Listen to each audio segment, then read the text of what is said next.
ଆସନ୍ତୁ ମହାରାଜ। ଜୟ ଜଗନ୍ନାଥ, ଜୟ ଜଗନ୍ନାଥ, ଜୟ ଜଗନ୍ନାଥ। ବାଃ, କି ସୁନ୍ଦର, କି ମନୋରମ, କି ଭକ୍ତିମୟ ଏହାର ପରିବେଶ। ଏଠି ଚତୁଃପାର୍ଶ୍ୱରେ ବେଦ, ପୁରାଣ, ମନ୍ତ୍ର, ଭଜନ ଏବଂ ଘଣ୍ଟ ଘଣ୍ଟାର ଶବ୍ଦରେ ଏକ ଆଧ୍ୟାତ୍ମିକ ପରିବେଶ ସୃଷ୍ଟି ହୋଇଛି। ଏଇଠି ମୁନି ଋଷିମାନେ ଜପ ତପ ଧ୍ୟାନ କରି ଜଗତର ନାଥ ଜଗନ୍ନାଥଙ୍କର ଅପାର କୃପା ଲାଭ କରିଛନ୍ତି। ସତରେ ସତରେ ମହାମନ୍ତ୍ରୀ, ଏହି ଶ୍ରୀକ୍ଷେତ୍ର ବିଷୟରେ ଯାହା ମୁଁ ଶୁଣିଥିଲି ତାହା ଆଜି ସ୍ୱଚକ୍ଷୁରେ ଦେଖୁଛି। ବଡ଼ ପବିତ୍ର ଏ ସ୍ଥାନ, ବଡ଼ ପବିତ୍ର ଏ ସ୍ଥାନ। ଆଉ ଆଜି ପ୍ରଥମ ଥର ଏହି ପବିତ୍ର ମାଟିରେ ପାଦ ରଖି ମୋ ଜୀବନ ଧନ୍ୟ ହେଇଗଲା ମୋର। ଜଗତରନାଥ ଜଗନ୍ନାଥଙ୍କୁ ସ୍ୱଚକ୍ଷୁରେ ଦେଖି ତାଙ୍କୁ ମୁଣ୍ଡିଆଟେ ମାରି ତାଙ୍କର ଆଶୀର୍ବାଦ ଭିକ୍ଷା କରିବି। ଏତିକି ହିଁ କାମନା ପ୍ରଭୁ, ଏତିକି ହିଁ କାମନା, ଏତିକି ହିଁ କାମନା। ହଁ ମହାରାଜ, ଏଇଥିପାଇଁ ପରା ଏ ଦାଣ୍ଡକୁ ବଡ଼ ଦାଣ୍ଡ କହନ୍ତି, ଆଉ ସେ ଦେଉଳକୁ ବଡ଼ ଦେଉଳ ବୋଲି କହନ୍ତି, ଆଉ ତାଙ୍କର ପ୍ରସାଦଙ୍କୁ ମହାପ୍ରସାଦ ବା ବଡ଼ ପ୍ରସାଦ ବୋଲି କହନ୍ତି, ଆଉ ସେ ଠାକୁରଙ୍କୁ ବଡ଼ ଠାକୁର ବୋଲି କହନ୍ତି।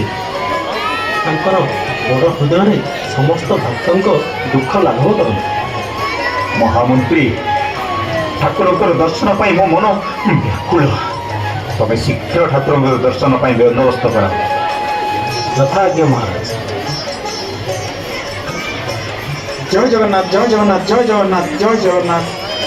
ହେ ମହାଶୟ, ଆପଣ କ'ଣ ଏ ମନ୍ଦିରର ସେବାୟତ? ହଁ, ପ୍ରଣାମ ମହାଶୟ, ଆପଣଙ୍କ ପାଇଁ ଉପକୃତ ହେଇଗଲି। ପ୍ରଣାମ। କିନ୍ତୁ ଆପଣଙ୍କ ପରିଚୟ? ମୁଁ ହେଉଛି ଯାଜପୁର ନରେଶଙ୍କ ମହାମନ୍ତ୍ରୀ। ସେ ହେଉଛନ୍ତି ଯାଜପୁର ନରେଶ ଯଯାତି କେଶରୀ। ଯାଜପୁର ନରେଶ? କି ଭାଗ୍ୟ ମୋର! ପ୍ରଣାମ ମହାରାଜ। ପ୍ରଣାମ। ହେ ସେବାୟତ, ମୁଁ ଶୁଣିଛି ଗୋବିନ୍ଦ ଦ୍ୱାଦଶୀ ତିଥିରେ ମହୋଦଧିରେ ସ୍ନାନ କଲେ ମହାପୁଣ୍ୟ ମିଳିଥାଏ। ମୁଁ ତ ନିତ୍ୟକର୍ମ ସବୁ ସାରି ସାରିଛି। ଦୟାକରି ଆମ ଦୁଇ ଜଣଙ୍କୁ ଜଗନ୍ନାଥଙ୍କ ଦର୍ଶନ ଟିକେ କରାନ୍ତୁ। ହଁ ମହାରାଜ, ଗୋବିନ୍ଦ ଦ୍ୱାଦଶୀ ତିଥିରେ ମହୋଦଧିରେ ସ୍ନାନ କଲେ ମହାପୁଣ୍ୟ ମିଳେ, ଏକଥା ଠିକ୍। କିନ୍ତୁ କିନ୍ତୁ କିନ୍ତୁ କ'ଣ ସେବାୟତ? ମୋ ମନ ପ୍ରାଣ ଜଗତନାଥ ଜଗନ୍ନାଥଙ୍କୁ ଦର୍ଶନ ପାଇଁ ବ୍ୟାକୁଳ। କିନ୍ତୁ କ'ଣ? ଶ୍ରୀମନ୍ଦିରରେ ଆପଣ ଜଗନ୍ନାଥଙ୍କୁ ଦର୍ଶନ କରିପାରିବେ ନାହିଁ। କାହିଁକି କାହିଁକି? କ୍ଷମା କରିବେ ମହାରାଜ, ଜଗତର ନାଥ ଜଗନ୍ନାଥ ଶ୍ରୀମନ୍ଦିରରେ ଆଉ ନାହାନ୍ତି। ନାହାନ୍ତି? କେବଳ ତାଙ୍କର ଶାଳଗ୍ରାମ ପୂଜା ପାଉଛନ୍ତି। କ'ଣ କହିଲେ ସେବାୟତ? ଶ୍ରୀମନ୍ଦିରରେ ଜଗନ୍ନାଥ ନାହାନ୍ତି? ଆପଣ ଏ କ'ଣ କହୁଛନ୍ତି? ତେବେ ଠାକୁର କୋଉଠି ଅଛନ୍ତି? କେମିତି ପୂଜା ପାଉଛନ୍ତି? କୁହନ୍ତୁ ସେବାୟତ, କୁହନ୍ତୁ। ଆମ ବାପା ଅଜାଙ୍କ ପାଖରୁ ଶୁଣିଥିଲୁ ଠାକୁର ସୁବର୍ଣ୍ଣପୁରରେ କେଉଁ ଏକ ଅଜଣା ସ୍ଥାନରେ ପାତାଳି ଅବସ୍ଥାରେ ଅଛନ୍ତି। ପାତାଳି? ପାତାଳି ଅବସ୍ଥାରେ? କିନ୍ତୁ କିନ୍ତୁ କାହିଁକି କାହିଁକି ସେବାୟତ? ମହାମନ୍ତ୍ରୀ, ଏହା ପଛରେ ନିଶ୍ଚିତ କିଛି ଗୋଟେ ରହସ୍ୟ ଅଛି। ହେ ସେବାୟତ ମହାଶୟ, ଏ ରହସ୍ୟ ବିଷୟରେ ଆପଣ କିଛି ଅବଗତ ଅଛନ୍ତି? ହଁ, ଅନେକ ବର୍ଷ ତଳେ ରକ୍ତବାହୁ ବୋଲି ଜଣେ ଲୁଣ୍ଠନକାରୀ ଶ୍ରୀମନ୍ଦିରରେ ଆକ୍ରମଣ କଲେ। ରକ୍ତବାହୁ?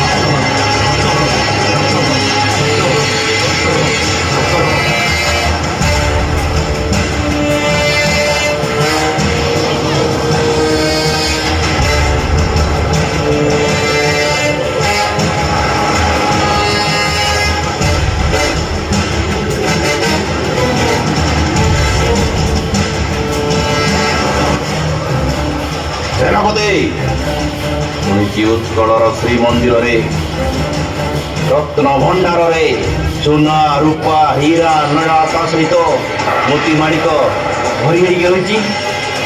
ସେ ସବୁକୁ ଲୁଣ୍ଠନ କଲେ ରକ୍ତ ବାହୁର ବିଜୟ ଯାତ୍ରା ଅବ୍ୟାହତ ରହିବ।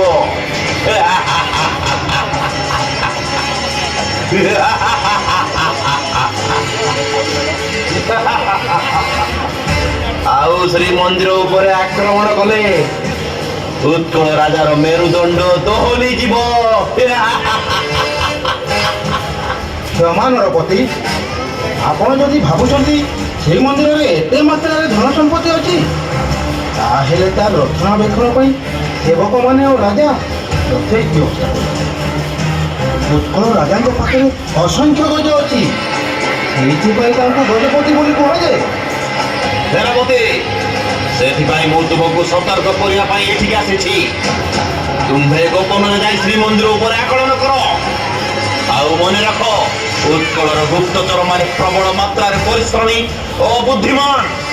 କୌଣସି ମୁହୂର୍ତ୍ତରେ ଆମ ଆକ୍ରମଣକୁ ପ୍ରତିରୋଧ କରିବା ଅସମ୍ଭବ ନୁହେଁ। ଆମର ବର୍ତ୍ତମାନ ସମୁଦ୍ରକୂଳ ଆକ୍ରମଣ କରିବା ସୁବିଧାଜନକ ହେବ। ତେଣୁ ସ୍ଥଳ ଭାଗରେ ଉତ୍କଳର ସମସ୍ତ ସୈନ୍ୟ ଗୁପ୍ତଚର ଯେମିତି ଆମ ସମ୍ପର୍କର ଖବର ନ ପାଆନ୍ତି, ଏ କଥା ତୁମେ ଜାଣି ରଖିବା ଦରକାର। ଆପଣ ଠିକ କହୁଛନ୍ତି ନରପତି, ଆମେ ଗୋପନରେ ଯାଇ ଶ୍ରୀମନ୍ଦିର ଉପରେ ଆକଳନ କରିବୁ। ଉତ୍କଳର ଗୁପ୍ତଚର ମାନେ ଯେତେ ପରିଶ୍ରମୀ ଓ ବୁଦ୍ଧିମାନ ହୁଅନ୍ତୁ ନା କାହିଁକି, ଆମର ଆକ୍ରମଣ ବିଷୟରେ ସେମାନେ କୌଣସି ପ୍ରକାର ଖବର ପାଇପାରିବେ ନାହିଁ। ଆମେ ସମୁଦ୍ର ପଟୁ ହିଁ ଆକ୍ରମଣ କରିବୁ। ସେନାପତି, ତୁମେ ଯାହାକୁ ଗୁପ୍ତଚର ଭାବି ମନେ କରୁଛ, ତାହାକୁ ମୃତ୍ୟୁଦଣ୍ଡ ଦେବାରେ ମୋର କୌଣସି ଆପତ୍ତି ନୁହେଁ। ତୁମ୍ଭେ ସ୍ଥଳ ଭାଗରେ ଦୁଇ ଭାଗରେ ବିଭକ୍ତ ହୋଇ ସମୁଦ୍ରରୁ କେଉଁ ଭାଗରୁ ଆକ୍ରମଣ କରିବ ତାହା ତୁମେ ନିର୍ଣ୍ଣୟ କର। ଯାଅ।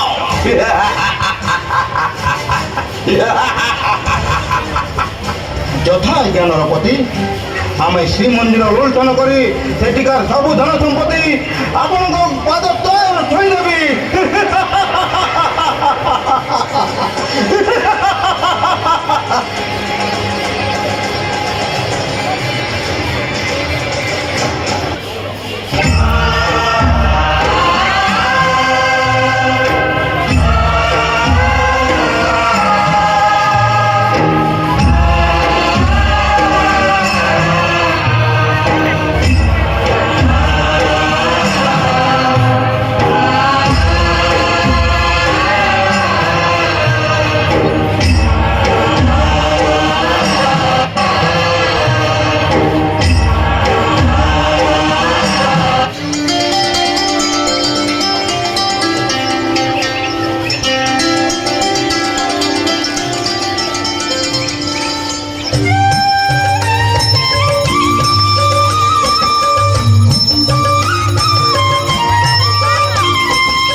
ବୁଝିଲ ଭାଇନା, କୋଟି ଜନ୍ମର ପୁଣ୍ୟ ଫଳରେ ଆଜି ଆମେ ଶ୍ରୀକ୍ଷେତ୍ରର ସେବାୟତ। ହଁ ଭାଇନା, ସବୁ ସେଇ କାଳିଆ ଠାକୁରଙ୍କର ଇଚ୍ଛା। ସତରେ ଭାଇନା, ଆମେ ବହୁତ ଭାଗ୍ୟବାନ। କାଲି ସକାଳୁ ଫୁଲ ଆଣିବାର ଅଛି, ଜଲ୍ଦି ଯିବା। ହେଇଟି ମଣି, ତୁଳସୀ କଥା ଯେମିତି ଭୁଲି ନ ଯାଅ। ହଁ ହଁ। ହଉ, ଆଜି ତ ଠାକୁରଙ୍କର ନୀତିକାନ୍ତି ସବୁ ସରିଲା। ଏବେ ପହଁରାଟା ଦେଇଦେବା ଏବଂ ଘରକୁ ଯିବା। ହଉ ହଉ। ଚାଲ ଯିବା ଚାଲ ଯିବା। ଚାଲ ଯିବା। ଚାଲ ଯିବା। ଆରେ ଉତ୍କଳର ଗୁପ୍ତଚର ପୁଣି ମନ୍ଦିର ସମ୍ମୁଖରେ। ଏ ଭାଇନା ଟିକେ ଶୁଣିବ ଟି। କଣ ହେଲା? ଆରେ ଆରେ ଏ ଉତ୍କଳର ଗୁପ୍ତଚର ପୁଣି ମନ୍ଦିର ସମ୍ମୁଖରେ କଣ ହେଇଛି? ପ୍ରଣାମ ଗୋସେଇ। ପ୍ରଣାମ। କଣ ହେଲା? ଦେଉଳକରଣକୁ ଆମେ ଭେଟିବାକୁ ଚାହୁଁଛୁ। ଏଇ ତ ଲୋକରଣେ, ଆପଣ ଯାହା କଥା କହିପାରିବେ। ଚାଲନ୍ତୁ ଚାଲନ୍ତୁ। ପ୍ରଣାମ ଗୋସେଇ। ଆୟୁଷ୍ମାନ ଭବ। କୁହ ଗୁପ୍ତଚର, କଣ ସମ୍ବାଦ ନେଇକି ଆସିଛ?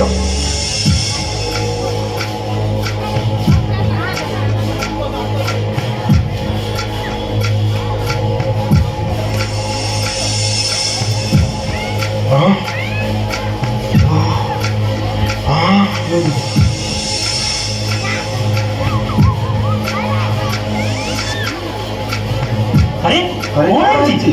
କଣ ହେଇଛି? କଣ ହେଇଛି ଦେବକରଣେ? ମନ୍ଦିରରେ ଠାକୁର ନିରାପଦ ନୁହନ୍ତି। ରକ୍ତବାହୁ ବୋଲି ଜଣେ ଲୁଣ୍ଠନକାରୀ ଶ୍ରୀମନ୍ଦିରକୁ ଆକ୍ରମଣ କରିପାରେ। ଏକଥା କଣ ସତ୍ୟ? ହଁ, କାହିଁକି? ଆମ ସୈନ୍ୟ ସାମନ୍ତ କଣ ତାଙ୍କର ମୁକାବିଲା କରିପାରିବେ ନାହିଁ? ଆମ ଗୁପ୍ତ ଖବର ଅନୁସାରେ ସେ ସମୁଦ୍ର ବାଟ ଦେଇ ଆସିବ ଏବଂ ତା ସହିତ ଅସଂଖ୍ୟ ସୈନ୍ୟ ସାମନ୍ତ ଅଛନ୍ତି। ଆମ ସୈନିକମାନେ ତା ସହିତ ମୁକାବିଲା। ହେ କାଳିଆ ଠାକୁରେ, ହେ ନୀଳାଦ୍ରି ବିହାରୀ, ଶ୍ରୀମନ୍ଦିର ଉପରକୁ ଯେଉଁ ବିପଦ ମାଡ଼ି ଆସୁଛି ତାକୁ ତୁମେ ହିଁ ରକ୍ଷା କର ପ୍ରଭୁ, ତୁମେ ହିଁ ରକ୍ଷା କର। हे प्रभु तुम्हें ही रक्षा करो, तुम्हें ही रक्षा करो। ଏ ଖବର ରାଜାଙ୍କୁ ଜଣାଇବା ନିହାତି ଦରକାର। ଯଦି ସେଭଳି କିଛି ଅଘଟଣ ଘଟେ ଆମକୁ ପ୍ରସ୍ତୁତ ହୋଇ ରହିବାକୁ ପଡ଼ିବ। ହଁ ହଁ, ଚାଲ ଚାଲ, हाँ हाँ ରାଜାଙ୍କୁ ଜଣାଇବା। ଚାଲନ୍ତୁ ଚାଲନ୍ତୁ ଯିବା। ଚାଲନ୍ତୁ ଚାଲନ୍ତୁ ଚାଲନ୍ତୁ ରାଜାଙ୍କ ପାଖକୁ ଯିବା। ଚାଲନ୍ତୁ ଚାଲନ୍ତୁ ଚାଲନ୍ତୁ ଚାଲନ୍ତୁ ଚାଲନ୍ତୁ ଚାଲନ୍ତୁ ଆଜ୍ଞା ରାଜାଙ୍କ ପାଖକୁ ଯିବା। ଚାଲନ୍ତୁ। ଚାଲନ୍ତୁ।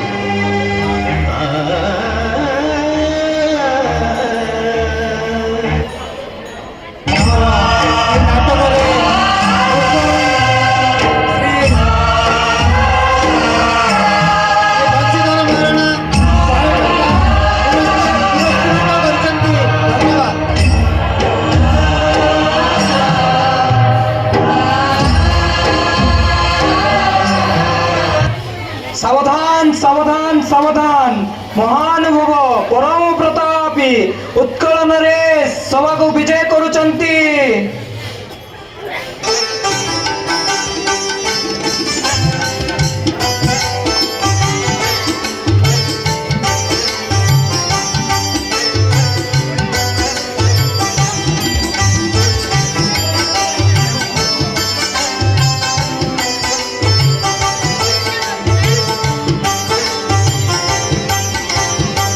ଜୟ ଉତ୍କଳ ମହାରାଜାଙ୍କର, ଜୟ ଉତ୍କଳ ମହାରାଜାଙ୍କର, ଜୟ ଉତ୍କଳ ମହାରାଜାଙ୍କର। କୁହନ୍ତୁ ସେନାପତି, ଗୁପ୍ତଚର କି ସମ୍ବାଦ ଆଣିଛନ୍ତି? ଦୁଃସମ୍ବାଦ ମହାରାଜ। ଦୁଃସମ୍ବାଦ? ହଁ ମହାରାଜ, ବିନା ମେଘେ ବଜ୍ରପାତ। ଏପରିକା ଆକ୍ରମଣ ଉତ୍କଳ ପାଇଁ ପ୍ରଥମ। କଣ କହିଲେ ସେନାପତି? ଆକ୍ରମଣ? ହଁ ମହାରାଜ, ରକ୍ତବାହୁ ବୋଲି ଜଣେ ବିଦେଶ ଲୁଣ୍ଠନକାରୀ ତାର ଆଖି ଶ୍ରୀମନ୍ଦିର ଉପରେ। ମନ୍ଦିରକୁ ଲୁଣ୍ଠନ କରିବା ସହିତ ଉତ୍କଳକୁ ଦୁର୍ବଳ କରିଦେବା ତାର ଏକ ରୀତିମତ ଷଡ଼ଯନ୍ତ୍ର। ରକ୍ତବାହୁ? ତାର ଆଖି ପୁଣି ଶ୍ରୀମନ୍ଦିର ଉପରେ। ଆମେ କଣ ତାର ମୁକାବିଲା କରିପାରିବା ନାହିଁ? ମୋ ପାଖରେ ଯାହା ଖବର ଅଛି ମହାରାଜ, ରକ୍ତବାହୁ ସମୁଦ୍ର ପଥ ଦେଇ ଆକ୍ରମଣ କରିବ। ଜଳଭାଗରେ ଲଢ଼ିବାର କ୍ଷମତା ଆମ ପାଖରେ ନାହିଁ, ଆଉ ସାଧନ ବି ନାହିଁ ମହାରାଜ। ରାଜଗୁରୁ ମହାଶୟ, ଏ ବିଷୟରେ ଆପଣ କଣ କହିବେ? ମହାରାଜ, ଉତ୍କଳ ପାଇଁ ଏହା ଏକ ଆହ୍ୱାନ। ଏ ମାଟିକୁ ଏବଂ ଜଗନ୍ନାଥଙ୍କୁ ରକ୍ଷା କରିବା ଆମ ସମସ୍ତଙ୍କର ପ୍ରଥମ କର୍ତ୍ତବ୍ୟ। ସାମୁ ଦେଉଳ କର ହିସାବରେ ମୋର ମତ, ପ୍ରଥମେ ଶ୍ରୀମନ୍ଦିର ସୁରକ୍ଷା ପାଇଁ ସ୍ୱତନ୍ତ୍ର ବ୍ୟବସ୍ଥା ଅବଲମ୍ବନ କରିବାକୁ ପଡ଼ିବ। ସାମୁଙ୍କ ନିକଟରେ ମୋର ପ୍ରାର୍ଥନା, କିଛି ଅଘଟଣ ନ ଘଟେ। ନୀଳାଦ୍ରି ବିହାରୀ ଜଗନ୍ନାଥ ଅପବିତ୍ର ନ ହୁଅନ୍ତୁ। ଠାକୁରଙ୍କ ମହିମାରେ କିଛି କଳଙ୍କ ନ ଲାଗୁ। ବଳେ ବଳେ କୌଶଳେ ଯଦି ସେ ଲୁଣ୍ଠନକାରୀ ଆକ୍ରମଣ କରେ, କାଳ କାଳକୁ ଏ କଳଙ୍କ ଉତ୍କଳ ଇତିହାସକୁ କଳଙ୍କିତ କରିଦେବ। ଆଉ ସେଇ କଳଙ୍କର କଳା ଦାଗ ଲାଗିଯିବ ଉତ୍କଳ ରାଜାଙ୍କ ମସ୍ତକରେ। ରାଜଗୁରୁ ମହାଶୟ, ଏହି ଘଡ଼ିସନ୍ଧି ମୁହୂର୍ତ୍ତରେ ଆପଣଙ୍କ ପରାମର୍ଶ ମୋର ଏକାନ୍ତ କାମ। ରକ୍ତ ବାହୁ ଜଣେ ବିଦେଶୀ ଦସ୍ୟୁ ଜଗନ, ତାର ପ୍ରବେଶ ମାତ୍ରେ ଶ୍ରୀମନ୍ଦିର ଅପବିତ୍ର ହେଇଯିବ ମହାରାଜ। ଆମ ଯଦି ଚତୁର୍ଦ୍ଧା ମୂର୍ତ୍ତିଙ୍କୁ ସ୍ଥାନାନ୍ତରିତ କରିବା ତେବେ ଉତ୍ତମ ହେବ। ନା, ଶ୍ରୀମନ୍ଦିରରୁ ଠାକୁରଙ୍କୁ ସ୍ଥାନାନ୍ତରିତ କରିବ, ତାହା ପୁଣି ଉତ୍କଳ ରାଜା? କଦାପି ନୁହେଁ। ଆମେ ଯୁଦ୍ଧ କରିବା। ଯୁଦ୍ଧରେ ପ୍ରାଣ ଗଲେ ଯାଉ ପଛେ ଠାକୁରଙ୍କୁ ନିଶ୍ଚିତ ରକ୍ଷା କରିବା। ଜୀବନର ଶେଷ ରକ୍ତ ବିନ୍ଦୁ ଥିବା ଯାଏ ଆମେ ଲଢ଼ିବା। ଜଗନ୍ନାଥଙ୍କ ପ୍ରତି ଉତ୍ସର୍ଗୀକୃତ ରହିବା ଅତି ଉତ୍ତମ ମହାରାଜ, କିନ୍ତୁ ପରିସ୍ଥିତି କ୍ରମେ ବେଳେବେଳେ ଚତୁରତାର ସହିତ ନିଷ୍ପତ୍ତି ନେବାକୁ ପଡ଼ିଥାଏ। ଠାକୁରଙ୍କର ପବିତ୍ରତା ଅକ୍ଷୁଣ୍ଣ ରଖିବା ପାଇଁ ସ୍ଥାନାନ୍ତର କରିବା ହିଁ ଉତ୍ତମ ବିଚାର ହେବ। ଏହି ସମସ୍ୟାର କ'ଣ କିଛି ସମାଧାନ ନାହିଁ? ହଁ ମହିମା, ପ୍ରଭୁଙ୍କ ପବିତ୍ରତା ପାଇଁ ଏହା ନିତ୍ୟାନ୍ତ ଆବଶ୍ୟକ।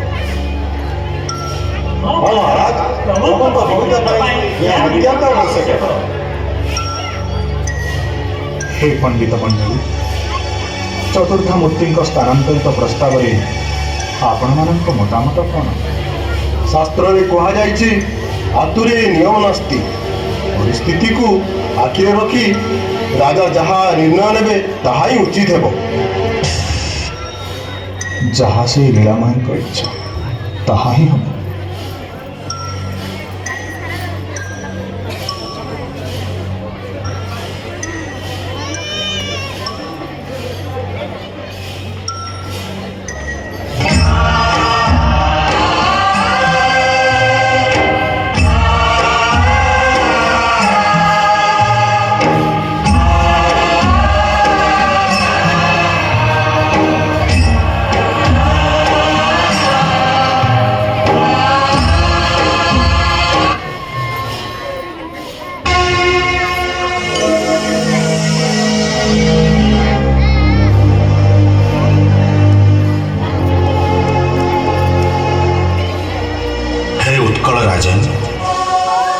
ମୋ ପ୍ରତି ତୁମର ଅସୀମ ଭକ୍ତି ହିଁ ଆଜି ତୁମ ଚିନ୍ତା ରାଜ୍ୟକୁ ବିଭ୍ରାନ୍ତ କରିଛି।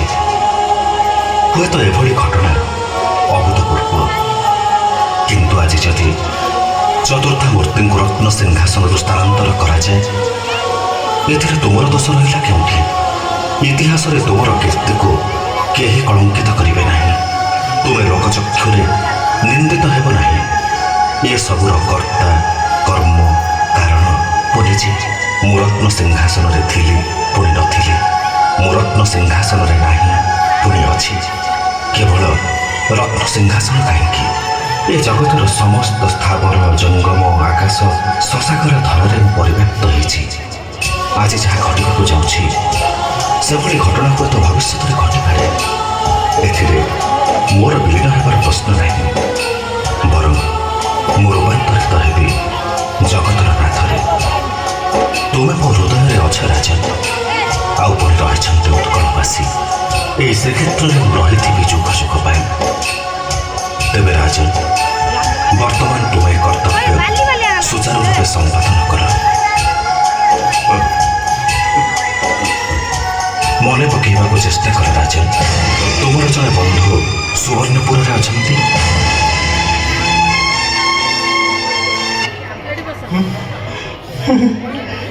ହେ କାଳିଆ ଶାନ୍ତି, ମୋ ମନର ଭ୍ରାନ୍ତ ଦୂର କଲ ପ୍ରଭୁ, ମୋ ମନର ଭ୍ରାନ୍ତ ଦୂର କଲ।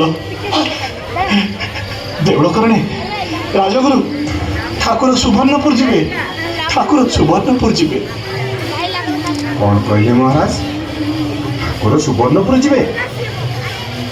ହଁ ହଁ, ଠାକୁର ମୋତେ ନିଜେ ସ୍ୱପ୍ନେଇଲେ। ରାଜଗୁରୁ ମହାଶୟ, ଯଥାଶୀଘ୍ର ସୁବର୍ଣ୍ଣପୁର ରାଜା ଶୋଭନ ଦେବଙ୍କୁ ପତ୍ର ଦ୍ୱାରା ସୂଚନା ପ୍ରଦାନ କରନ୍ତୁ।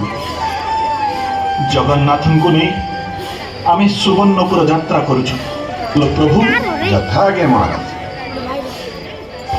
ହେ କାଳିଆ ଠାକୁରେ, ଜଣେ ରାଜା ହିସାବରେ ମୋର ଇଚ୍ଛା ନଥିଲେ ବି ଆପଣଙ୍କ ସ୍ୱପ୍ନାଦେଶକୁ ପାଳନ କରିବା ମୋର କର୍ତ୍ତବ୍ୟ ପ୍ରଭୁ, ମୋର କର୍ତ୍ତବ୍ୟ।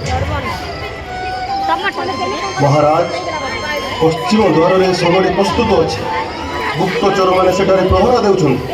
ଅର୍ଦ୍ଧ ରାତିରେ ମନ୍ଦିର ଭିତରେ କ'ଣ ସବୁ ଚାଲିଛି କେହି କିଛି ଜାଣିପାରିବେନି।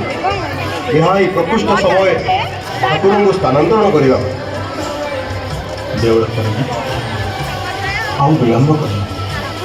ସେବାୟତଙ୍କୁ କୁହ ଠାକୁରଙ୍କୁ ରତ୍ନ ସିଂହାସନରୁ ଶଗଡ଼ ଉପରକୁ ନେଇ।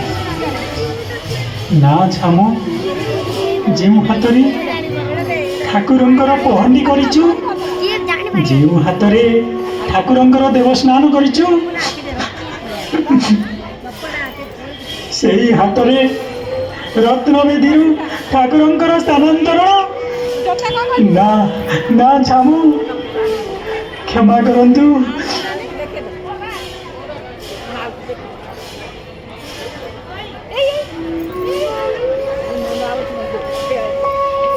ହେ କାଳିଆ ସାତେ, ଏ କେମିତିକା ସମୟ ଆସିଲା ପ୍ରଭୁ?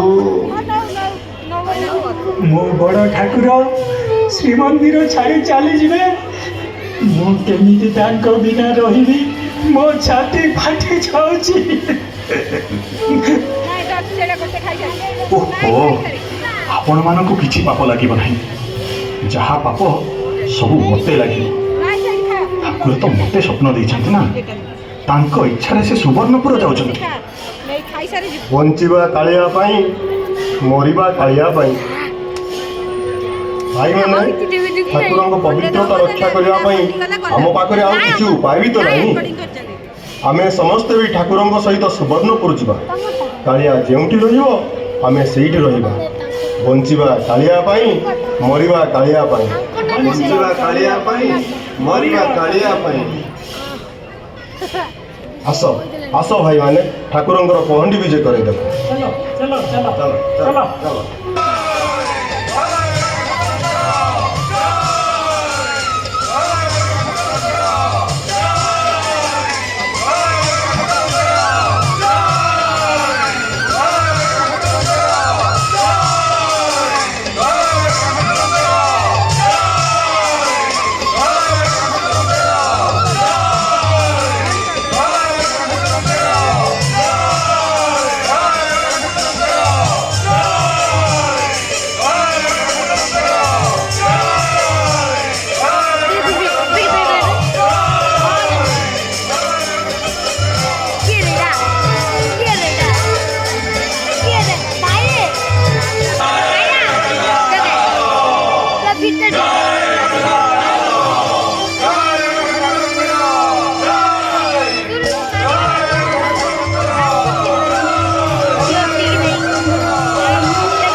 हे कालिया ठाकुर, सतरे कौन तुम्हें प्रभु श्रीक्षेत्र छाड़ी चलीज आम मान चिरदिन तुम दर्शन वंचित कर प्रभु। भुंजा तुम महाप्रसाद पाइबनी, रत्न सिंहासन छाड़ी सतरे कौन तुम्हें देशांतर हो प्रभु। तुम्हें गला ये राज्य ये मंदिर सब श्रीहीन हो प्रभु, सब श्रीहीन हो आमे माने ଜୀବନ ଧରି ବଞ୍ଚିବୁ କେମିତି ପ୍ରଭୁ? କେମିତି ବଞ୍ଚିବୁ? କେମିତି ବଞ୍ଚିବୁ? ଛାମୁ ଛାମୁ ଆପଣ ସଚେତନ ହୁଅନ୍ତୁ। କେତେବେଳେ ଯେ ସେ ରକ୍ତମୁଖା ମାନେ ମନ୍ଦିର ଭିତରକୁ ପ୍ରବେଶ କରିବେ କିଏ ଜାଣେ? ଆପଣ ଧୈର୍ଯ୍ୟ ଧରନ୍ତୁ ଛାମୁ, ଧୈର୍ଯ୍ୟ ଧରନ୍ତୁ। ଯାହା ପ୍ରଭୁଙ୍କର ଇଚ୍ଛା ତାହା ହିଁ ହେବ।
କଣ ହେଲା ସେନାପତି?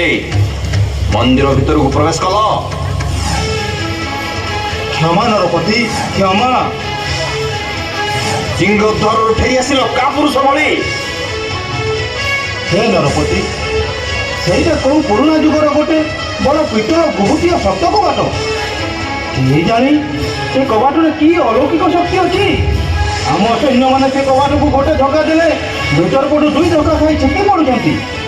ସମସ୍ତ ସୈନ୍ୟ ଲହୁଲୁହାଣ ହେଇଗଲେଣି। ସେନାପତି, ରକ୍ତବାହୁ ତୁମ୍ଭମାନଙ୍କ ମୁଖରୁ ଏହି ଅସହାୟ ଅଭିଯୋଗ ଶୁଣିବାକୁ ଏଠାକୁ ଆସିନି। ତୁମେ ମାନେ ଜାଣି ରଖିବା ଦରକାର, ରକ୍ତବାହୁ ଶ୍ରୀମନ୍ଦିର ଉପରେ ଆକ୍ରମଣ କରିବ ମାନେ ଉତ୍କଳ ଥରର ହେବ।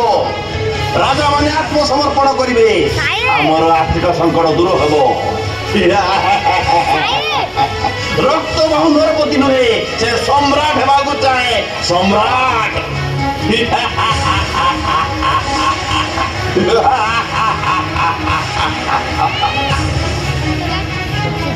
ହେ ନରପତି, ମୋତେ କିଛି ଉପାୟ ଦିଅନ୍ତୁ। ମୁଁ କ'ଣ କଲେ ସେ କବାଟ ଖୋଲିବାରେ ସଫଳ ହେବି?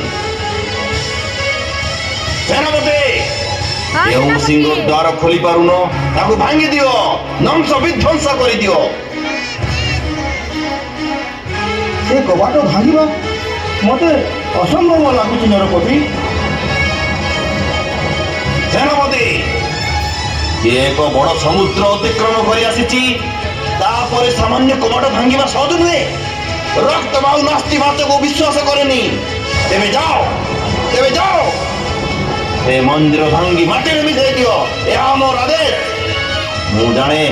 ମୁଁ ଜାଣେ ଜଗନ୍ନାଥ କେବଳ ଓଡ଼ିଆ ଠାକୁର ନୁହନ୍ତି, ସେମାନଙ୍କ ଭାବ ପ୍ରବଣର ସତ୍ତା, ସେମାନଙ୍କର ସ୍ୱାଭିମାନ। ମୁଁ ଜଗନ୍ନାଥ ମନ୍ଦିର ଉପରେ ଆକ୍ରମଣ କରିବାକୁ ଆସିଛି, ସେମାନଙ୍କର ସ୍ୱାଭିମାନ ଭାଙ୍ଗି ଦେବା ପାଇଁ। ଯେମିତି ଆଗାମୀ ସମୟରେ ଜଗନ୍ନାଥଙ୍କ ସହ ଓଡ଼ିଆର ପରିଚୟ ହଜିଯିବ, ସମୟର ଅତୁଳ ଗହର ମଧ୍ୟରେ। ଆଉ ମନେ ରଖ, এই ଓଡ଼ିଆ ମାନଙ୍କର ଆରାଧ୍ୟ ଦେବତା ହେଉଛନ୍ତି ଜଗନ୍ନାଥ, ହେଉଛନ୍ତି ଉତ୍କଳର ଆତ୍ମା। ଠାକୁର ହେଉଛନ୍ତି ଏମାନଙ୍କର ଆରାଧ୍ୟ ଦେବତା। ଠାକୁର ମନ୍ଦିର ଉପରେ ଆକ୍ରମଣ ନ କଲେ ସେମାନେ ଆମକୁ ଭୟ କରିବେ କିପରି? ହେ ନରପତି, ସକାଳେ ଶ୍ରୀମନ୍ଦିର ଦ୍ୱାର ଆପେ ଆପେ ଖୋଲିବ। ଠିକ୍ ସେହି ସମୟରେ ରକ୍ତବାହୁର ସୈନ୍ୟ ମନ୍ଦିର ଭିତରକୁ ପ୍ରବେଶ କରିବେ। ଆଉ କିଛି ମୁହୂର୍ତ୍ତର ଅପେକ୍ଷା ନରପତି, ଶ୍ରୀମନ୍ଦିରର ସମସ୍ତ ଧନ ସମ୍ପତ୍ତି ଲୁଣ୍ଠନ କରିବେ। ଠିକ ଅଛି ସେନାପତି, କାଲି ସୂର୍ଯ୍ୟ ଉଦୟରେ ଦେଖିବ ରକ୍ତବାହୁର ତାଣ୍ଡବ ଲୀଳା। ଉଭୟ ଉତ୍କଳ ରାଜା।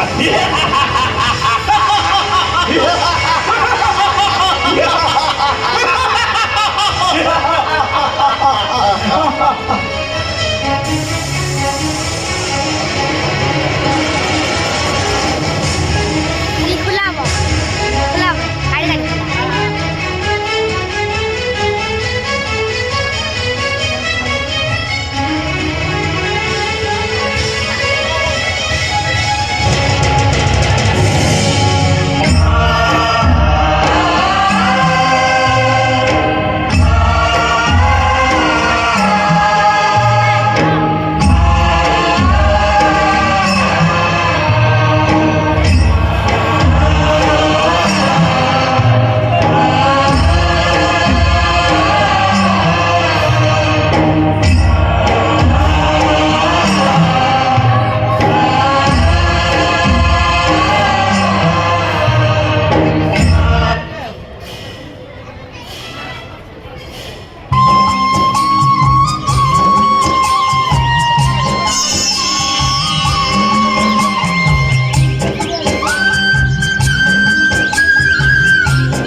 ମହାରାଜ, ଆମେ ଏବେ ଉତ୍କଳର ଶେଷ ସୀମାରେ ପହଞ୍ଚି ଯାଇଛି।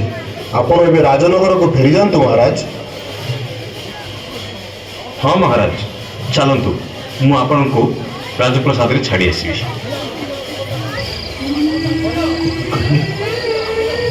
ଫେରିଯିବି? ରାଜନଗରକୁ ଫେରିଯିବି? କାହିଁକି ଫେରିଯିବି? ମୋ ରାଜ୍ୟ ତ ରାଜ୍ୟ ଛାଡ଼ି ଚାଲି ଯାଉଛନ୍ତି। ମୁଁ ତ କେବଳ ସେବକ ମାତ୍ର। ତାଙ୍କ ବିନା ମୋ ରାଜ୍ୟ କାହିଁ? ରାଜନଗର ଆସିବ କୋଉଠୁ? ତମେମାନେ କଣ ଏତିକି ବୁଝିପାରୁନ? ରାଜାଙ୍କ ସହିତ ସେବକ ମଧ୍ୟ ଯିବାକୁ ବାଧ୍ୟ। ନା ଛାମୁ ନା, ତାହା କ'ଣ ସମ୍ଭବ? ସୁବର୍ଣ୍ଣପୁର କାହିଁକି ଏତେ କୋଶ? ଆପଣ କଣ୍ଟା ଜଙ୍ଗଲରେ ଚାଲି ଚାଲି, ନା ବହୁତ କଷ୍ଟ ହେବ। ଦେବକର୍ମ, ସେ ରାସ୍ତାରେ ମୋ ପ୍ରଭୁ ବି ତ ଯିବେ ନା, ତାଙ୍କୁ କଷ୍ଟ ହବନି? ମୁଁ ତ ଠାକୁରଙ୍କ ସେବକ, ତାଙ୍କୁ ସେବା କରିବା ପାଇଁ ମୁଁ ନିଶ୍ଚୟ ଯିବି।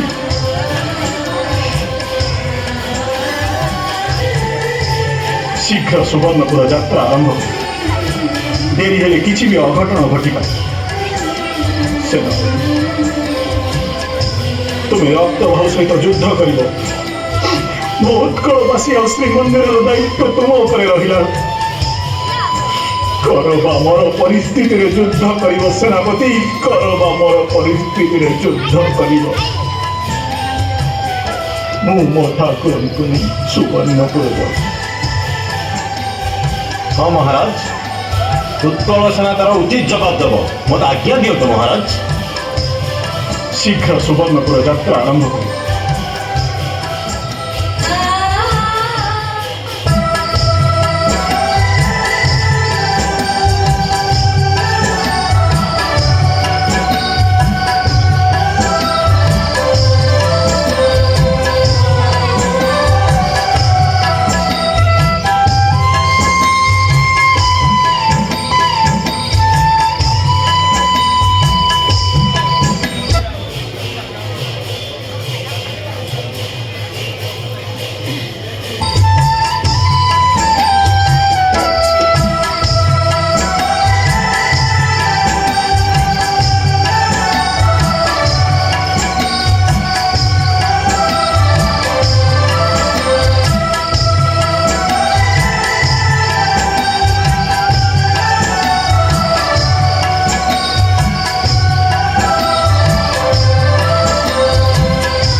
শূন্য রত্নবেদী শূন্য রত্ন ভଣ୍ଡାର সেনাপতি পুরী রাজা ବି ନାହାନ୍ତି ଠାକୁର ନେଇ ଅନ୍ୟତ ବୁଝାଇ ଦେଇଛନ୍ତି। ଧୋକା ଧୋକା ଏ ଉତ୍କଳ ରାଜା ରକ୍ତବାବୁ ଧୋକା ବନେଇ ପାରେ ଛାଡ଼ିବିନି ତାକୁ ଛାଡ଼ିବିନି ଉତ୍କଳ ରାଜା ତଳ ଜଳ ଆକାଶ ଯେଉଁଠାରେ ବି ଲୁଚେଇଲେ ବି ମୁଁ ତତେ ଖୋଜି ବାହାର କରିବି ତୁ ଆଉ ଠାକୁର ରାଜାଙ୍କୁ ଧୋକା ଦେଇପାରିବେ ନାହିଁ ମୁଁ ଉଭୟଙ୍କୁ ଧ୍ୱଂସ କରିବି ଓଡ଼ିଆଙ୍କ ସମ୍ମାନ ଓ ସ୍ୱାଭିମାନକୁ ମାଟିରେ ମିଶେଇ ଦେବି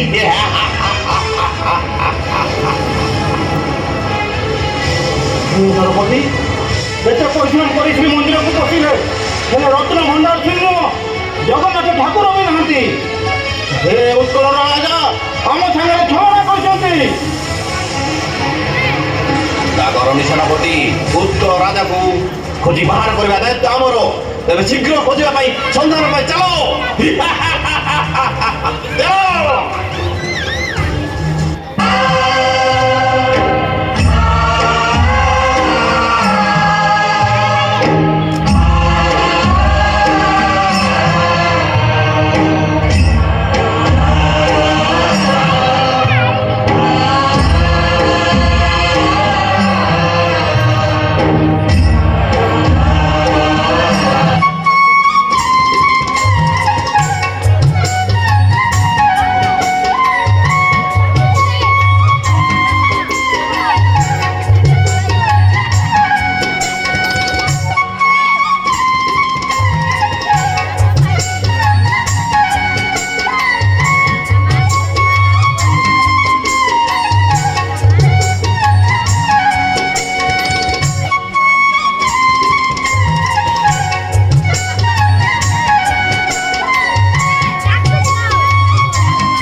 ଆମେ ଏବେ ଠାକୁରଙ୍କୁ ନେଇ ସୁବର୍ଣ୍ଣପୁରରେ ପହଞ୍ଚିଗଲେ ଆଉ ସୁବର୍ଣ୍ଣପୁରର ରାଜା ସ୍ୱୟଂ ଶୋଭନ ଦେବ ଠାକୁରଙ୍କ ସ୍ୱାଗତ ପାଇଁ ଦଣ୍ଡାୟମାନ ଅଛନ୍ତି ମହାରାଜ ଦେଉଳକରଣୀ ସୁବର୍ଣ୍ଣପୁର ରାଜା ଶୋଭନଦେବ ମୋର ଜଣେ ପରମ ମିତ୍ର ଆଉ ତା ସହିତ ସେ ପ୍ରଭୁ ଜଗନ୍ନାଥଙ୍କ ଗୋଟେ ବଡ଼ ଭକ୍ତ ତାଙ୍କରି ଭକ୍ତି ପାଇଁ ପ୍ରଭୁ ଜଗନ୍ନାଥ ସୁବର୍ଣ୍ଣପୁରରେ ଆତ୍ମଗୋପନ କରିବା ପାଇଁ ଇଚ୍ଛା ପ୍ରକାଶ କଲେ। ଏହା ଆମର ସୌଭାଗ୍ୟ ବଡ଼ ଠାକୁର କାଳିଆ ସାନ୍ତେ ଆମ ସୁବର୍ଣ୍ଣପୁର ରାଜ୍ୟକୁ ବିଜେ କରିଛନ୍ତି ଠାକୁରଙ୍କ ସେବା କରିବା ପାଇଁ ଯାହା ସମ୍ଭବ ମୁଁ ଏବଂ ମୋର ରାଜ୍ୟବାସୀ ପୂର୍ଣ୍ଣ ସହଯୋଗ କରିବୁ ଜଗନ୍ନାଥଙ୍କର ଜୟ ହେଉ ଜଗନ୍ନାଥଙ୍କର ଜୟ ହେଉ। ପ୍ରଣାମ ମହାରାଜା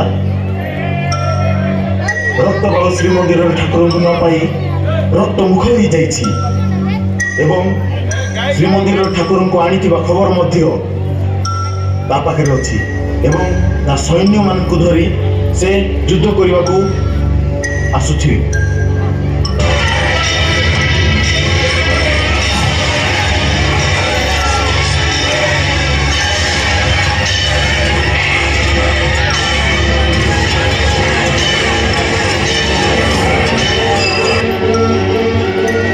ମହାରାଜ ଆଉ କାଳ ବିଳମ୍ବ ନ କରି ଯଥାଶୀଘ୍ର ଠାକୁରଙ୍କୁ ପାଟଳି କରାଯାଉ।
ଥିଲା ଦିନ ଏମିତି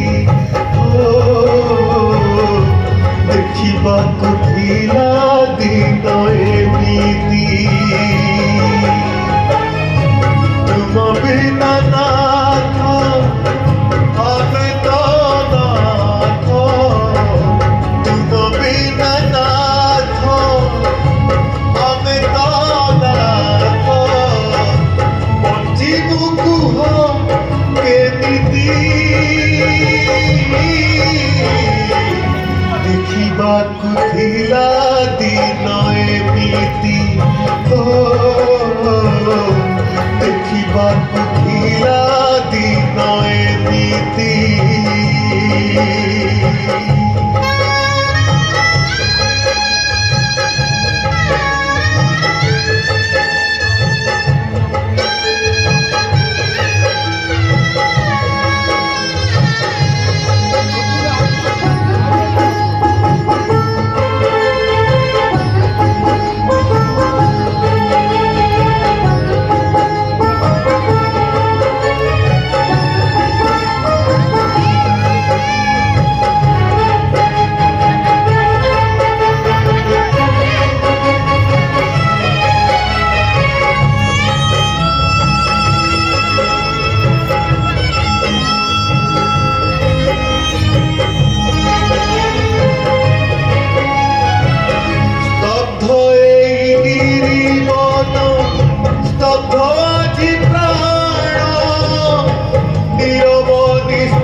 ছিলে বিলুহ আহুরি ঝরুচি উপপুর মাটি ছাড়ি যেবে যাইছিল যুগ বিতি গলা হেলে ফেরি তো নথিল সেই কথা ভাবি সতে লাগে আজি ডর বিষময় লাগে পরা সারা এ সংসার লুহ ছড় ছড় পরাণ বিকল লুহ ছড় ছড় পরাণ বিকল ছাতি হউচি করতি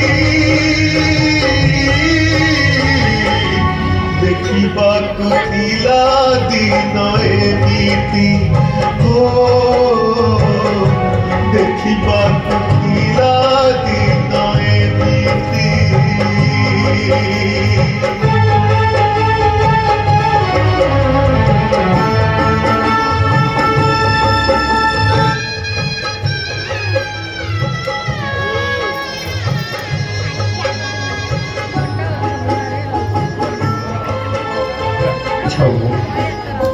କେତେ ଦିନ ଯେ ଲୀଳାମୟ ତାଙ୍କର ଏହି ପାତାଳି ଲୀଳା କରିବେ କିଏ ଜାଣେ ଆଗାମୀ ପିଢ଼ିର ସୂଚନା ପାଇଁ ଏହି ବଟବୃକ୍ଷଟି ଆପଣ ଏହି ସ୍ଥାନରେ ରୋପଣ କରନ୍ତୁ ମହାରାଜ।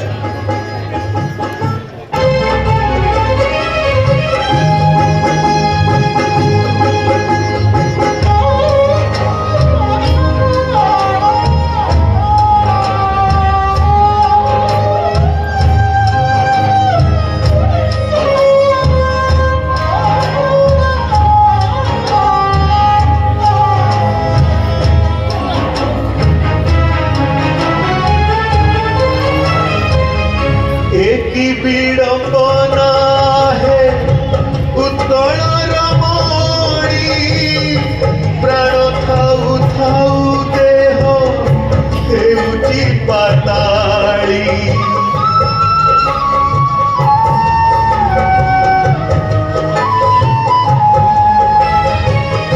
जल बिना बिन जेथे हुए हत सत तुम बिना में प्रभु कोई बुते मत ଆମ ହାତେ କିଛି ନାହିଁ ସବୁ ତୁମ୍ଭ ଇଚ୍ଛା ନିଜକୁ ନିଜେ ହେ ପ୍ରଭୁ କର ଏବେ ରକ୍ଷା ଦିନମଣି ଥାଉ ଥାଉ ଗୋଟେ କାଳ ରାତି ହାତ ଚଳୁନି ଦବାକୁ ମାଟି ତଳେ ପୋତି ক্ষমা কর নাথ আহে জগন্নাথ ক্ষমা কর নাথ আহে জগন্নাথ শ্রীঅঙ্গে পড়িলা মাটি দেখিବାକୁ ଥିଲା ଦିନ ଏମିତି ଦେଖିବାକୁ ଥିଲା ଦିନ ଏମିତି ମହାବାହୁ ହେ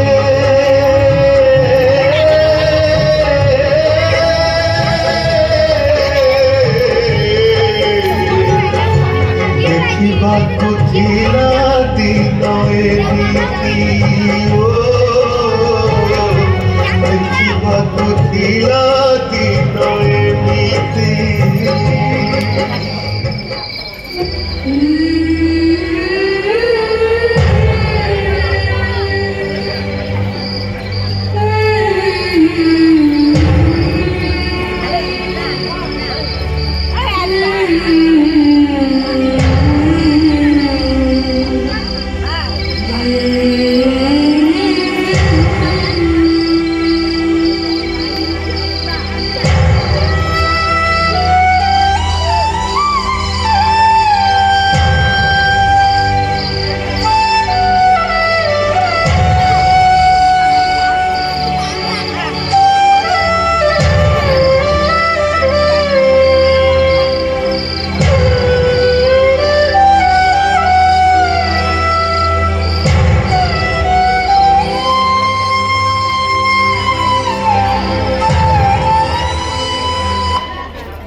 ଓ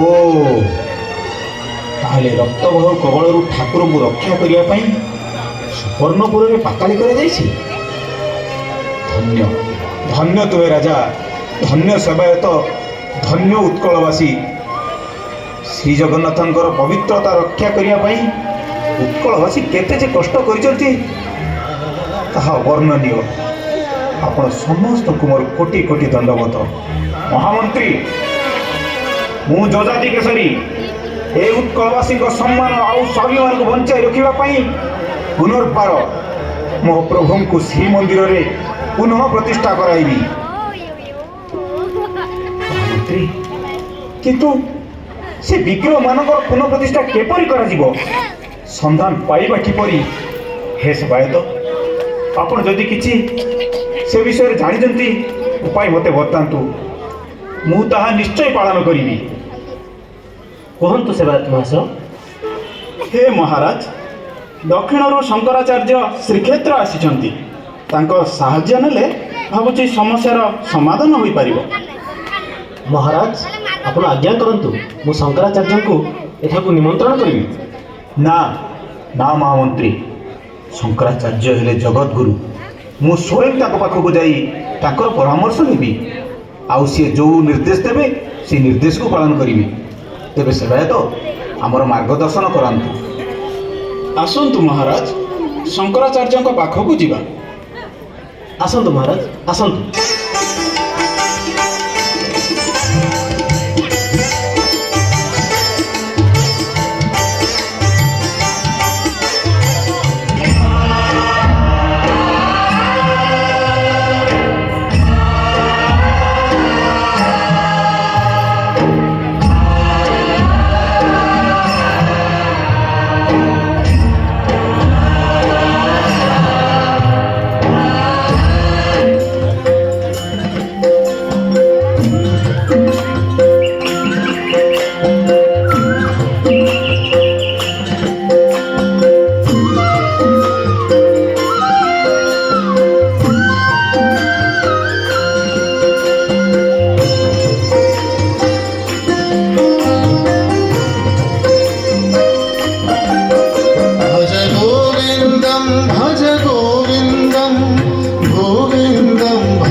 सन्निहिते काले नहि नहि रक्षति तुत्रुयुकरणे भज गोविन्दं भज गोविन्दं गोविन्दं भज मूढमते भज गोविन्दं भज गोविन्दं गोविन्दं भज मूढमते।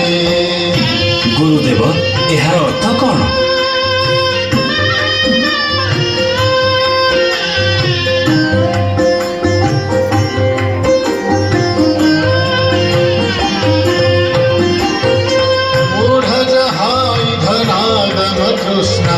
कुरु सद्बुद्धिं मनसि वितृष्णम्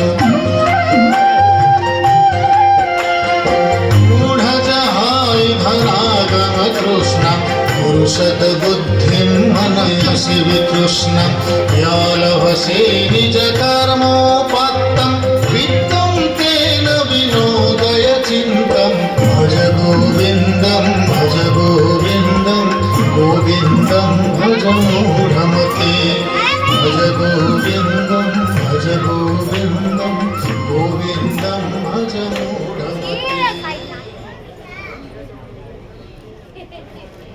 भारत वर्षरे चारि धाम मध्यरु पुरी धाम होउछि श्रेष्ठ धाम।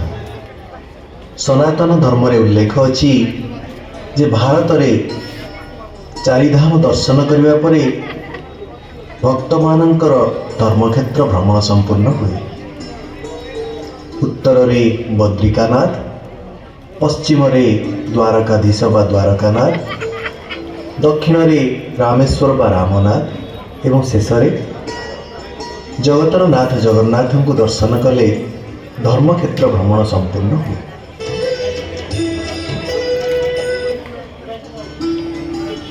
प्रणाम महात्मा। आयुष्मान भव। आसिबार अभिप्राय? जाजपुर नरेश जजाति केशरी आपण को साक्षात करिया पई आछंती। शिष्यगण महाराजन को ससम्मान आश्रम भीतर को पाछटी नहीं आस।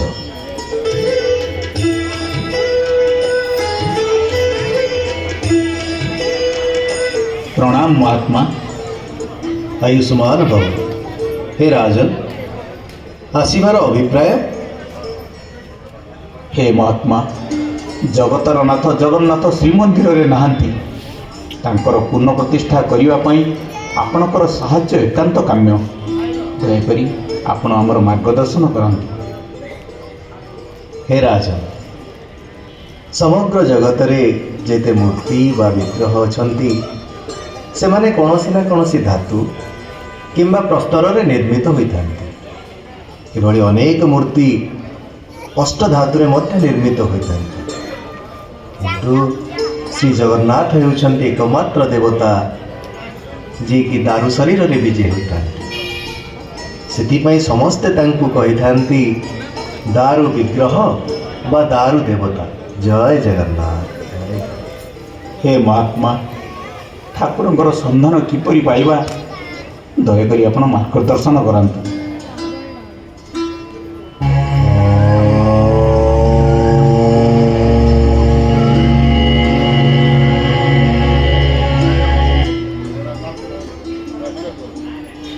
हे राजन, प्रभु सुवर्णपुर रे पाताली अवस्था अछंती। तांको उद्धार करने को हेले आम समस्त को सेठाକୁ यात्रा करने को पड़िबो। मु मध्य आपणक सहित यात्रा करिबि। यह अत्यंत खुशीर खबर महात्मा। हे राजन, किंतु ता पूर्वरु आपणक एक दशाश्वमेध यज्ञर आयोजन करने को पड़िबो। और सेथिपाई सुदूर कांड्य कुब्जरु 10,000 ब्राह्मण को निमंत्रण करने को पड़िबो। एवं यज्ञ कार्य समापन हेबा परे आमे समस्ते एकत्रित हुई सुवर्णपुर यात्रा करिबा। महामंत्री, यथाशीघ्र कांड्यकुब्जरू 10,000 ब्राह्मणଙ୍କର आसवा निमंते सुबंदोबस्त करा जाऊ एवं 10,000 यज्ञर आयोजन अविलंबे करा जाऊ। यथाज्ञ महाराज। तेबे चलतु महात्मा, आमे शीघ्र शीघ्र सुवर्णपुर अभिमुखी यात्रा आरंभ करिबा।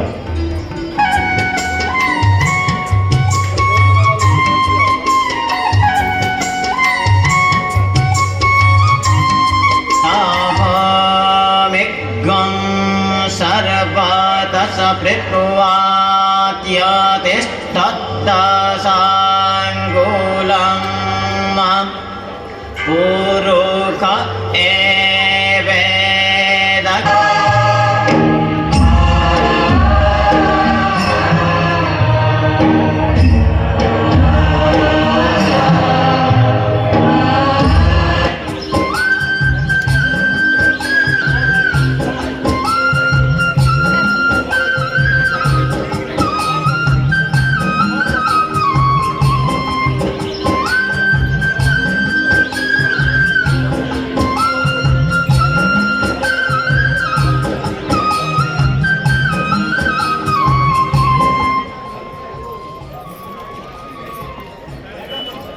हे महात्मा श्रीक्षेत्रରୁ ସୁବର୍ଣ୍ଣପୁର ଜଙ୍ଗଲରେ ଚାଲି ଚାଲି ଆପଣ କ୍ଳାନ୍ତ ହୋଇଥିବେ। ଆମ ପାଇଁ ଆପଣ ଅନେକ କଷ୍ଟ ସହ୍ୟ କରିଛନ୍ତି। ଦୟାକରି କିଛି ସମୟ ବିଶ୍ରାମ ନିଅନ୍ତୁ। ହେ ରାଜନ, ଆମେ ହେଲୁ ସନ୍ନ୍ୟାସୀ। ଶ୍ରୀ ଜଗନ୍ନାଥଙ୍କର ପଦାରବିନ୍ଦରେ ନିଜକୁ ସମର୍ପଣ କରିବା ପରେ ଆଉ କ୍ଳାନ୍ତର ଅବକାଶ ନାହିଁ। କିନ୍ତୁ ଆପଣ ହେଉଛନ୍ତି ମହାରାଜ। ରାଜ ଉଆସ ଛାଡ଼ି ଶ୍ରୀ ବିଗ୍ରହମାନଙ୍କର ପୁନଃପ୍ରତିଷ୍ଠା କରିବା ପାଇଁ ଆପଣଙ୍କର ପ୍ରଚେଷ୍ଟା ପ୍ରଶଂସାଯୋଗ୍ୟ। ଆଉ ଏଥିପାଇଁ ହେଉଛନ୍ତି ଆପଣ ପ୍ରମୁଖ ମାଧ୍ୟମ। ଏହି କାର୍ଯ୍ୟ ଯଦି ସଫଳ ରୂପେ ସମ୍ପୂର୍ଣ୍ଣ ହୋଇପାରିଲା ତେବେ ଯୁଗ ଯୁଗ ପାଇଁ ଆପଣଙ୍କର ଯଶ କୀର୍ତ୍ତି ଅମର ହୋଇ ରହିବ। ହେ ମହାତ୍ମା, ଏହା ମୋ ପାଇଁ ଅତ୍ୟନ୍ତ ସୌଭାଗ୍ୟର ବିଷୟ। ସାଧୁବାଦ ରାଜନ। ରାଜନ, ଠାକୁରଙ୍କର ସୁବର୍ଣ୍ଣପୁରରେ ଲୀଳାଖେଳା ସରିଲା। ପ୍ରଭୁ ନିଜେ ଇଚ୍ଛା କରିଛନ୍ତି ଶ୍ରୀକ୍ଷେତ୍ରକୁ ବାହୁଡ଼ି ଭକ୍ତମାନଙ୍କୁ ଦର୍ଶନ ଦେବେ। ସେମାନଙ୍କର ଆଶୀର୍ବାଦ କରି ତାଙ୍କ ଦୁଃଖ କଷ୍ଟକୁ ଲାଘବ କରିବେ। ଓ ସେଥିପାଇଁ ଜଗତର ନାଥ ଜଗନ୍ନାଥ ସ୍ୱୟଂ ସ୍ୱପ୍ନାଦେଶ ଦେଇ ମୋତେ ଆପଣଙ୍କ ନିକଟକୁ ପ୍ରେରିତ କରିଛନ୍ତି ଏବଂ ଆପଣଙ୍କ ମନରେ ଜଗନ୍ନାଥଙ୍କ ପ୍ରତି ଅଗାଧ ଭକ୍ତି ଏବଂ ଭଲ ପାଇବା ଜାତ ହେଉଛି। ଏହିସବୁ ସେ ଲୀଳାମୟଙ୍କର ଇଚ୍ଛା। ତାଙ୍କ ଡୋରି ନ ଲାଗିଲେ କୌଣସି ଭକ୍ତ ଦର୍ଶନ କରିପାରିବେ ନାହିଁ। ହେ ମହାତ୍ମା, ଠାକୁରଙ୍କର ଦର୍ଶନ ପାଇଁ ମୋ ମନ ବ୍ୟାକୁଳ। ଦୟାକରି ଆଉ କେତେ ଦୂର ଆମକୁ ଯାତ୍ରା କରିବାକୁ ପଡ଼ିବ? ହେ ମହାତ୍ମା, ମାର୍ଗଦର୍ଶନ କରନ୍ତୁ।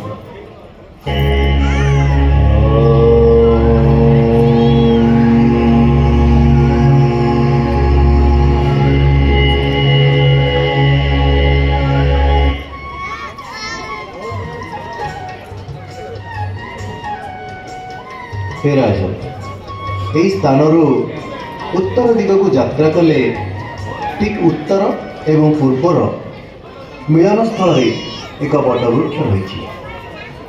ଯେଉଁ ବଟବୃକ୍ଷରେ କୀଟ ପତଙ୍ଗ କୌଣସି ପକ୍ଷୀ ବାସ କରିନଥିବେ।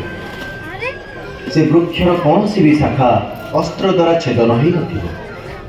ଆଉ ସବୁଠାରୁ ବଡ଼ କଥା, ପ୍ରତ୍ୟେକ ଦିନ ସନ୍ଧ୍ୟାରେ ଭାନୁମତୀ ମିଶ୍ର ନାମ୍ନୀ ଜଣେ ଶତାୟୁ ବୃଦ୍ଧା ସେଠି ପ୍ରତ୍ୟହ ଦୀପଦାନ କରୁଥିଲେ।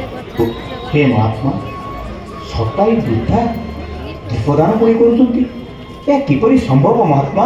କିପରି ସମ୍ଭବ? ମୁଗଂ କରୋତି ବାଚାଳଂ ପଙ୍ଗୁଂ ଲଙ୍ଘୟତେ ଗିରିଂ ଯତ୍କୃପାତମହଂ ବନ୍ଦେ ପରମାନନ୍ଦ ମାଧବ। ଅର୍ଥାତ୍ ପଙ୍ଗୁ ଗିରି ଲଙ୍ଘିପାରେ, ମୁକ ବାଚାଳ ଭଳି କଥା ବି କହିପାରେ। ମହାପ୍ରଭୁଙ୍କ କୃପାରୁ ଅନେକ କିଛି ସମ୍ଭବ ହୋଇପାରେ। ହେ ରାଜନ, ମହାପ୍ରଭୁ ଏମିତି ଅବସ୍ଥାରେ ଅଛନ୍ତି ଯେ ତାଙ୍କୁ ଦୀପଦାନ କରିବା ଏକ ପ୍ରକାର ଅସମ୍ଭବ। ତେଣୁ ସେ ବୃଦ୍ଧ ଜଗନ୍ନାଥଙ୍କର କରୁଣାରୁ ପ୍ରତ୍ୟେକ ଦିନ ସନ୍ଧ୍ୟାରେ ସେଠି ଯାଇ ଦୀପଦାନ କରନ୍ତି। ଆଉ ସେ ମହାତ୍ମା ପ୍ରତିଜ୍ଞା କରିଛନ୍ତି ଯେଉଁଦିନ ଶ୍ରୀ ଚତୁର୍ଥା ବିଗ୍ରହ ସେଠାରୁ ଉଦ୍ଧାର ପାଇ ଶ୍ରୀମନ୍ଦିରରେ ପୁନଃପ୍ରତିଷ୍ଠା ହେବେ, ସେଦିନ ସେ ମୋକ୍ଷ ଲାଭ କରି ଶ୍ରୀ ଜଗନ୍ନାଥଙ୍କର ସେବା ପାଇଁ ପୁନର୍ବାର ମାହାରୀ ରୂପରେ ଜନ୍ମ ନେବେ। ପାତାଳରୁ ଚତୁର୍ଥା ମୂର୍ତ୍ତିକୁ ଉଦ୍ଧାର କରିବା, ତାଙ୍କୁ ଦେଖିବା ପାଇଁ ମୋ ମନ ବ୍ୟାକୁଳ। ମହାତ୍ମା, ଚାଲନ୍ତୁ ଚାଲନ୍ତୁ ଚାଲନ୍ତୁ ମହାତ୍ମା।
ଆରେ ରହିଯାଅ। କଣ ହେଲା ଭାଇ? ଉତ୍ତର ଦିଗରେ ଯାତ୍ରା କରି କରି ଆମେ ଯେଉଁ ଜାଗାରେ ପହଞ୍ଚିଲେ ତାହା ପୂର୍ବ ଦିନ ସହିତ ଠିକ୍ ମିଶିଛି। ଗୁରୁଦେବଙ୍କ କହିବା ଅନୁସାରେ ଏଇ ତ ସେଇ ବଟବୃକ୍ଷ ଆଉ। ଦେଖ, ଏଇ ବଟବୃକ୍ଷରେ ଚଢ଼େଇ ବସା ବାନ୍ଧି ନାହାନ୍ତି। ଏଇ ବୃକ୍ଷରେ ଗୋଟିଏ ବି ଡାଳ କଟା ଯାଏନି। ଗୁରୁଦେବଙ୍କ କହିବା ଅନୁସାରେ ଦେଖିବ ଜଣେ ବୃଦ୍ଧା ଦୀପ ଧରି ଆସି ଏଇ ବଟବୃକ୍ଷ ମୂଳେ ଦୀପଦାନ କରିବେ।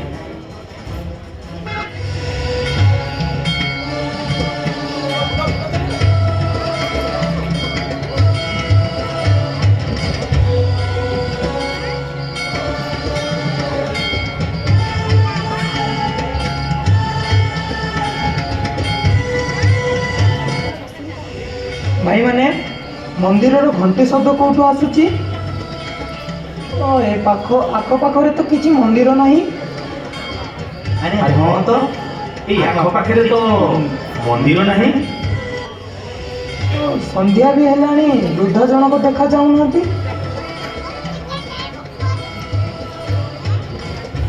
ଆରେ ଭାଇମାନେ, ଏଇ ତ ଦୀପ ଧରି ବଟବୃକ୍ଷ ନିକଟକୁ ଆସିଲେଣି। ଗୁରୁଦେବ ଯାହା କହୁଥିଲେ ସତ୍ୟ।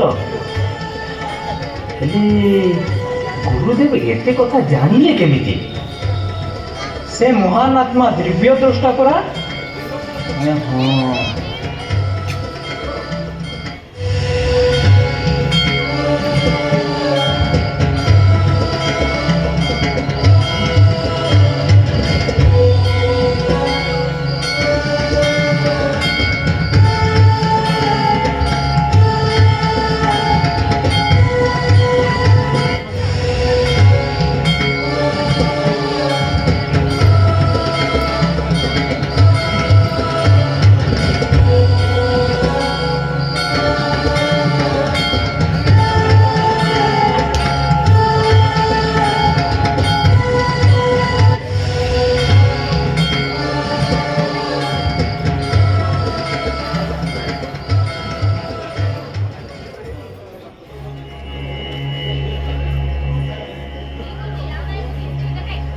ମାଉସୀ, ତମେ ଏଠି କାହିଁକି ଦୀପ ଦଉଛ? ଆରେ ପୁଅ, ଏଇଟା ପରା ଦିଅଁବର। ମାଉସୀ, ଏ ଦିଅଁବର ମାନେ କଣ?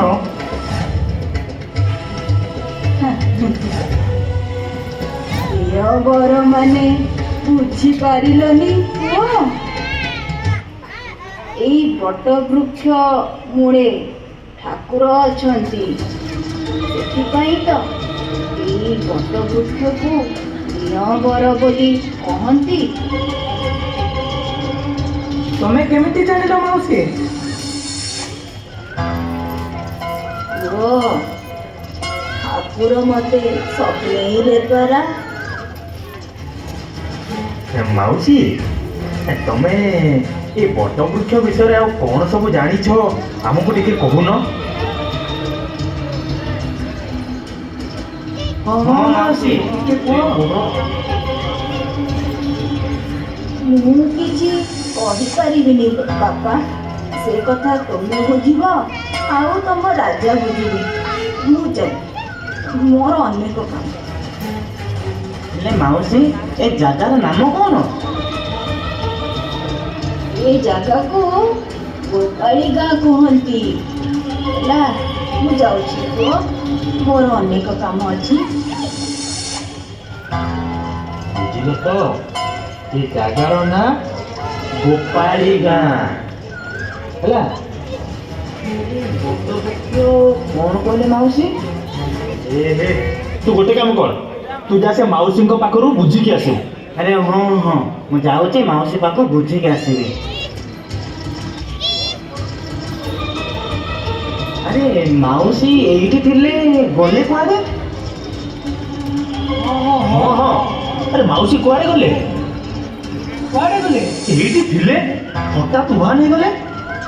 ଆରେ ମାଉସୀ କୁଆଡ଼େ ପଳେଇଗଲେ? ଚାଲ ଚାଲ, ରାଜାଙ୍କ ପାଖକୁ ଯିବା। ଚାଲ ଚାଲ। ଆରେ ହେଇ ତ ମହାରାଜ, ଶଙ୍କରାଚାର୍ଯ୍ୟ ମହୋଦୟ ସମସ୍ତେ ଆସିଲେଣି।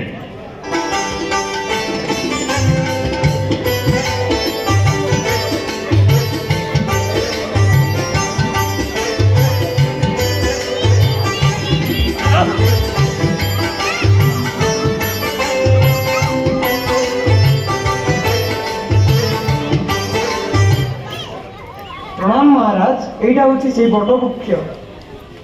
ଜଣେ ବୃଦ୍ଧା ଏଇଠି ଦୀପଦାନ କରିକି ଗଲେ। ହେ ରାଜନ, ଏହି ହେଉଛି ସେହି ସ୍ଥାନ ଯାହା ମୁଁ ସ୍ୱପ୍ନରେ ଦେଖିଥିଲି। ମୁଁ ଦୃଢ଼ ନିଶ୍ଚିତ ପ୍ରଭୁ ଏଇଠି ହିଁ ପାତାଳି ହୋଇଛନ୍ତି। ମହାମନ୍ତ୍ରୀ, ଆଉ ବିଳମ୍ବ ନ କରି ବୃକ୍ଷକୁ କାଟି ଶ୍ରୀ ଜଗନ୍ନାଥ ବିଗ୍ରହମାନଙ୍କୁ ଉଦ୍ଧାର କରାଯାଉ।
ଶ୍ରୀ ବିଗ୍ରହମାନଙ୍କୁ ପାତାଳି କରି ସୁରକ୍ଷିତ ରଖିଥିବାରୁ ସୁବର୍ଣ୍ଣପୁରର ଏହି ପବିତ୍ର ସ୍ଥାନକୁ ଆଜିଠାରୁ ପାତାଳି ଶ୍ରୀକ୍ଷେତ୍ର ନାମରେ ନାମିତ କରାଗଲା। ଜୟ ଜଗନ୍ନାଥ, ଜୟ ଜଗନ୍ନାଥ, ଜୟ ଜଗନ୍ନାଥ, ଜୟ ଜଗନ୍ନାଥ।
ଏଥିସହିତ ସମାପ୍ତ ହୋଇଛି ନାଟକ ପାତାଳି ଶ୍ରୀକ୍ଷେତ୍ର।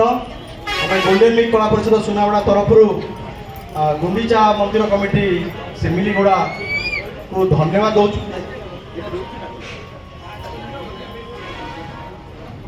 ବହୁତ ସୁନ୍ଦର ପରିବେଷଣ କରିଥିଲେ ଗୋଲ୍ଡେନ ଲିଗ୍ କଳା ପରିଷଦର ସମସ୍ତ କଳାକାରମାନେ। ସେଇଥିପାଇଁ ମୁଁ ଆମର ଅନୁଷ୍ଠାନର କର୍ମକର୍ତ୍ତାମାନଙ୍କୁ ଅନୁରୋଧ କରୁଛି ସେମାନେ ଆସିବେ ଆମର ଏଇ ଗୋଲ୍ଡେନ ଲିଗ୍ କଳା ପରିଷଦର କର୍ମକର୍ତ୍ତା ବା କଳାକାରମାନଙ୍କୁ ଆଶୀର୍ବାଦ କରିବେ ଆଉ शुभेच्छा।